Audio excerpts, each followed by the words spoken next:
नवरात्रि संस्कृत भाषा का एक शब्द है जिसका अर्थ होता है 9 रातें।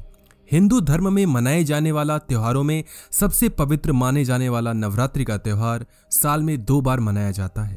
हिंदू धर्म की मान्यता के अनुसार सभी घर में मां दुर्गा के नाम की ज्योति रखी जाती है, उनके नाम से ज्वारी लगाई जाती हैं और पूरे विधि विधान से देवी मां की पूजा की जाती है। इस त्योहार के दौरान अधिकतर महिलाएं उपवास रखकर अपनी भक्ति मां देवी के प्रति व्यक्त करती हैं। नवरात्रि के इस पूरे 9 दिन दुर्गा मां अपने अलग अलग रूप में हर दिन भक्तों के पास आती हैं, लेकिन इन 9 रूपों में से मुख्य 3 रूप हैं, महालक्ष्मी, महासरस्वती और महाकाली। पर देवी मां के इन तीनों रूपों के अलावा भी और कई रूपों में पूजा की जाती है। नवरात्रि पूजन में महिलाएं व्रत रखती हैं और अपना पूरा मन देवी पर लगाती हैं। इस दौरान उन्हें शारीरिक संबंध न बनाने की सलाह दी जाती है। यह बात सिर्फ मान्यताओं के अनुसार नहीं की जाती, इस मनाही के पीछे कुछ खास वजह यह है कि इन 9 दिनों महिलाएं उपवास की वजह से शारीरिक तौर पर कमजोर हो जाती हैं। साथ में उपवास के कारण उनमें चिड़चिड़ापन भी आना शुरू हो जाता है, तो ऐसे समय में उनसे संबंध बनाना सही नहीं माना जाता। आइए समझते हैं अध्यात्म से भटकता है ध्यान। सेक्स के दौरान महिलाओं के शरीर से कई हार्मोन्स निकलते हैं जो तामसी प्रवृत्ति के होते हैं और यह हार्मोन्स उनका ध्यान अध्यात्म से दूर करते हैं। इसलिए नवरात्रि के दौरान सेक्स के लिए मना किया जाता है। वैसे हिंदू धर्म में यह मनाही सिर्फ औरतों के लिए नहीं है।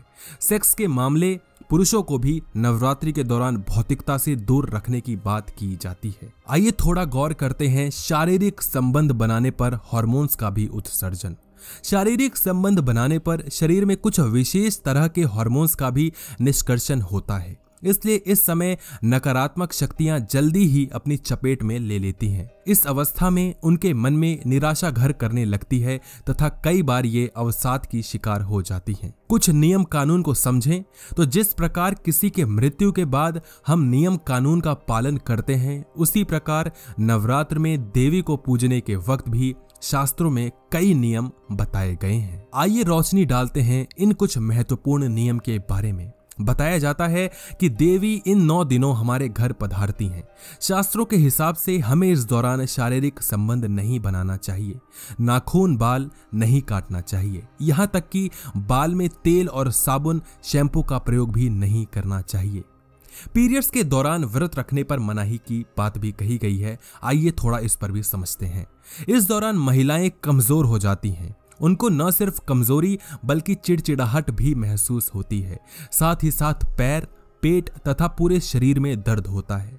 वास्तव में यह स्थिति काफी कष्टदायक होती है, इसलिए इस खास वक्त में उनके व्रत रखने पर मनाही की गई है। आइए थोड़ी रोशनी डालते हैं पुरुष व महिला अलग अलग विश्वास पर।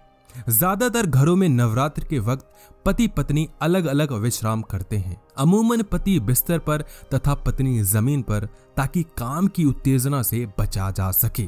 बिस्तर छूकर पूजा पर मनाही, इस पर भी थोड़ा गौर किया जाए। जिस बिस्तर पर अमूमन हम शारीरिक संबंध बनाते हैं उसी को छूकर पूजा करने पर मनाही है, क्योंकि इस तरह हम अशुद्ध हो जाते हैं। इससे देवी के आह्वान के लिए यह गलत है। सिर्फ 9 दिनों पर रोक की गई है।